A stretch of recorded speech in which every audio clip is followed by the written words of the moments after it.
जय हिंद। मेरा नाम आलम है।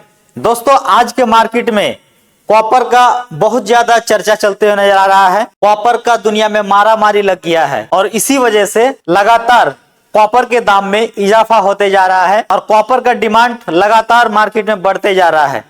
रीजन क्या है? जितने भी इलेक्ट्रिसिटी में कॉपर का यूज होता है, कॉपर उतना माइनिंग नहीं हो पाता है। जितना दुनिया में कॉपर का डिमांड है उतना माइनिंग करके कॉपर बना ही नहीं पा रहा है, जिसके कारण आपको कॉपर में बहुत ज्यादा बढ़ोतरी देखने को मिल रहा है। आज का डेट में हर इन्वेस्टर चाहता है कि कॉपर सेक्टर में मैं इन्वेस्टमेंट करूं, लेकिन कुछ इन्वेस्टर ऐसे भी होते हैं, उसको चाहिए कि कॉपर सेक्टर का ही ETF में मैं इन्वेस्टमेंट करूं।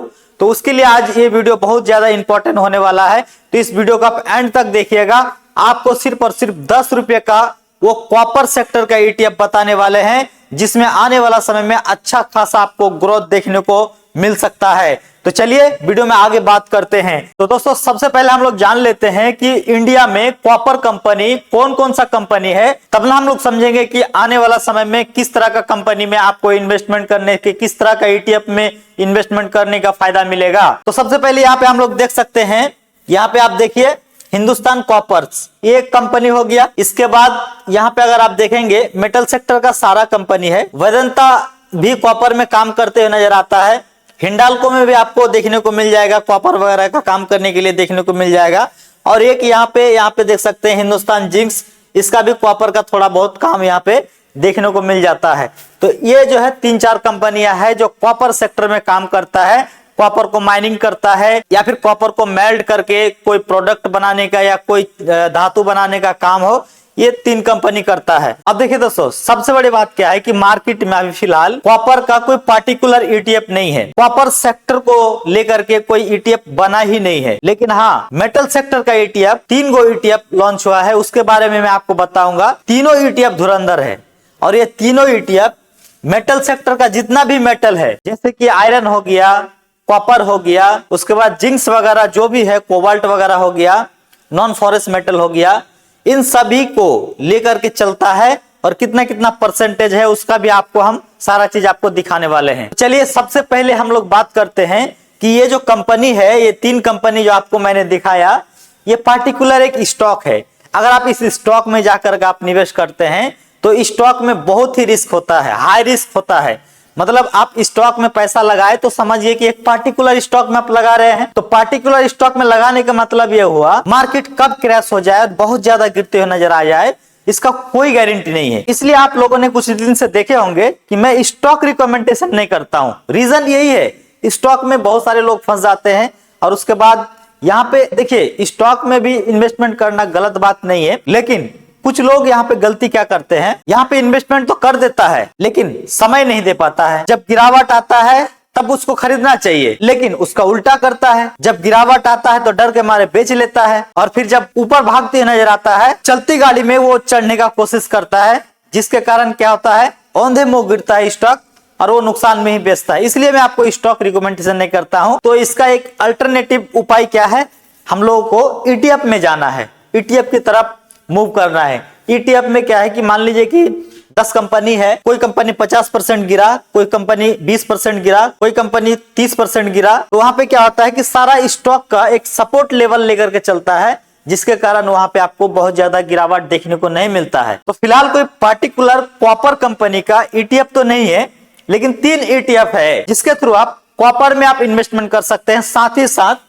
आप मेटल कंपनी का इतना सारा कंपनी में आप इन्वेस्टमेंट कर सकते हैं। तो यहाँ पे आप देख सकते हैं ICICI potential Nifty metal ETF। इस ETF की अगर करंट प्राइस की अगर बात करें तो 11 रुपया 48 पैसा। इस ETF ने अच्छा खासा बढ़ोतरी बना करके दिया है। इसके बारे में अगर आप वीडियो देखना चाहते हैं तो आपको एंड स्क्रीन में लगा दूंगा। अच्छा खासा बढ़ोतरी बना करके दिया है। इसके बारे में पूरा डिटेल्स में मैंने वीडियो बना करके रखा हूं। वीडियो का एंड होने के बाद एंड स्क्रीन में जाकर के उस वीडियो को आप देख सकते हैं, है ना। अब देखिए जी, ये जो है ना एक मेटल सेक्टर का ETF है, ये भी पार्टिकुलर कॉपर सेक्टर का ETF नहीं है, ये एक मेटल सेक्टर का ETF है। लेकिन ये कुछ पैसा अपने कॉपर सेक्टर में भी डाल के रखता है। कॉपर अभी सबसे ज्यादा हॉट न्यूज बना हुआ है। तो यहाँ पे देख सकते हैं कितना कितना परसेंट है। स्टील में ये 44% का इन्वेस्टमेंट है। यहाँ पे देख सकते हैं माइनिंग मिनरल्स में आप देख सकते हैं 17% का है। और यहाँ पे आप देख सकते हैं नॉन फॉरेस्ट मेटल, मतलब ये जो 23% का पैसा है ना, नॉन फॉरेस्ट मेटल मतलब ऐसा मेटल जिसमें कि जंग ना लगे या जंग कम लगे, जिसमें कि आयरन का मात्रा कम हो या फिर आयरन ना हो। तो मान सकते हैं कि इस तरीके का जो 23% का जो पैसा है वो आपका सीधा कॉपर कंपनी में इन्वेस्टमेंट होते हुए नजर आ जाता है। अब यहाँ पे देख सकते हैं कौन कौन कंपनी ये लेकर रखा है, तो उसको हम लोग थोड़ा सा समझ लेते हैं। तो यहाँ पे आप देख सकते हैं आपको लिस्ट में हिंडाल्को मिल जाएगा जो कॉपर सेक्टर में काम करता है। यहाँ पे अगर आप देखेंगे तो वेदांता भी इस लिस्ट में शामिल है। वेदांता कंपनी जो है कॉपर सेक्टर में काम करते हुए नजर आता है। वहीं पे अगर आप इसका लिस्ट पे जाएंगे, पूरा लिस्ट पर जाएंगे, तो यहाँ पे आप देख सकते हैं नेशनल एल्युमिनियम कॉपर, ये भी आप देख सकते हैं, इसमें भी आपको कॉपर कुछ कुछ देखने को काम मिल जाता है।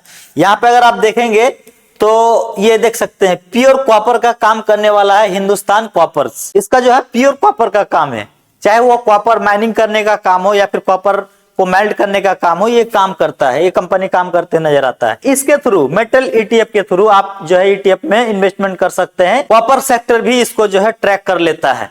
तो ये ईटीएफ एक हो गया। दूसरा ईटीएफ क्या है, कौन सा है? दूसरा ईटीएफ ये भी है, आप देख सकते हैं Mirae asset Nifty metal ETF. ये भी अपने समय का जो है धुरंधर ईटीएफ है। दोनों ईटीएफ अभी पिछले कुछ समय में फास्ट जो है रिटर्न बना करके दिया है, और दोनों ईटीएफ के बारे में मैं डिटेल से वीडियो बना करके रखा हूं। आप चाहे तो मेरा चैनल पर जाकर के देख सकते हैं। इसका भी हाल देखा जाए तो वैसा ही है कुछ सिनेरियो। यहाँ पे आप देखेंगे तो इसका भी जो है सेक्टोरियल में जाएंगे और कंपनी में जाएंगे तो कंपनी सेम है, सेक्टोरियल भी सारा चीज सेम है। यहाँ पे आप देख सकते हैं सेक्टोरियल पे जाएंगे तो यहाँ पे देख सकते हैं 44.97%। उसके बाद यहाँ पे आप देख सकते हैं 23.40%। ये भी लगभग सेम डाटा के साथ मार्केट में ट्रेड करते हुए नजर आ रहा है। वहीं पे तीसरा ईटीएफ की अगर बात करें तो तीसरा ईटीएफ में भी आपको यहाँ पे देख सकते हैं ये ग्रो की तरफ से, ये ग्रो निफ्टी मेटल ईटीएफ है। हालांकि ये जो ईटीएफ है अभी मार्केट में नई नवेली दुल्हन की तरह है। हाल ही फिलहाल में इसका एनएफओ आया था और मार्केट में लॉन्च हुआ, ज्यादा कुछ बढ़ोतरी नहीं दिखाया। यहाँ पे अगर ऑल टाइम चार्ट पैटर्न पर देखेंगे तो यहाँ पे आप देख सकते हैं 6.5% का लगभग बढ़ोतरी बना करके दे दिया है। तो मेटल सेक्टर में अच्छा खासा यहाँ पे ग्रोथ देखने को मिल रहा है, इसीलिए ना ये नई नवेली आया मार्केट में और यहाँ पे इतना सारा रिटर्न बना करके दे दिया। ज्यादा दिन नहीं हुआ है, लगभग अगर आप यहाँ पे देखेंगे तो आपको 24 दिसंबर को ये जो है ईटीएफ लगभग मार्केट में लॉन्च होते हुए नजर आया। तो ये सारा डेटा है, इसमें भी अभी देखिए इसमें किसी तरह का डेटा फुलफिल नहीं हुआ है। कंपनी का बात करें तो कंपनी भी यहाँ पे लिस्टेड नहीं हुआ है।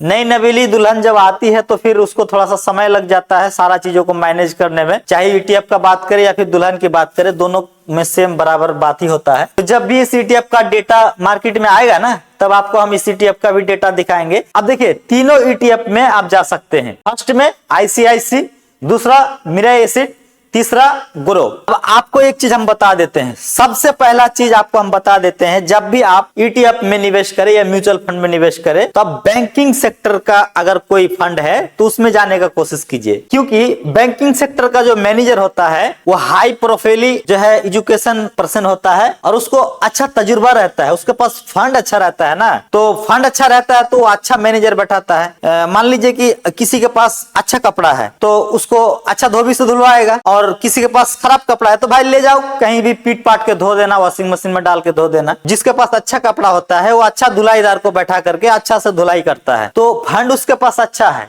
आईसीआईसी के पास सबसे ज्यादा फंड है, और जहां तक वॉल्यूम की अगर बात करें तो सबसे ज्यादा वॉल्यूम आईसीआईसी में लेकर रखा है। तो सबसे ज्यादा चर्चित ईटीएफ कौन है? आईसीआईसी है।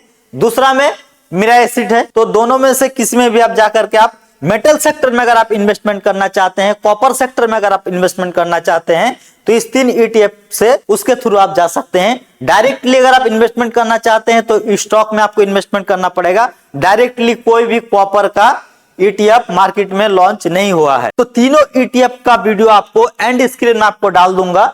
एंड स्क्रीन में जाकर के आप तीनों ईटीएफ के बारे में आप जानकारी ले सकते हैं, या तो फिर हमारे चैनल पर जाकर के, चैनल के अंदर जाकर के एक एक चीजों के बारे में पूरा रिव्यू आप ले सकते हैं, कैसा है, किस तरह का है, फाइनेंशियल डेटा क्या है, सारा चीज में वहां पे एक एक चीजों के बारे में विस्तार से बता कर रखा हूं। तो दोस्तों आज का वीडियो में यहीं तक था। वीडियो अगर अच्छा लगा हो तो वीडियो को लाइक करके चैनल को सब्सक्राइब कर दीजिएगा। वीडियो अगर अच्छा लगा तो दूसरों तक भी शेयर कीजिएगा ताकि ये जानकारी दूसरों तक भी पहुंचे। फिर मैं मिलता हूं कोई नए वीडियो नए टॉपिक के साथ, तब तक के लिए जय हिंद जय भारत।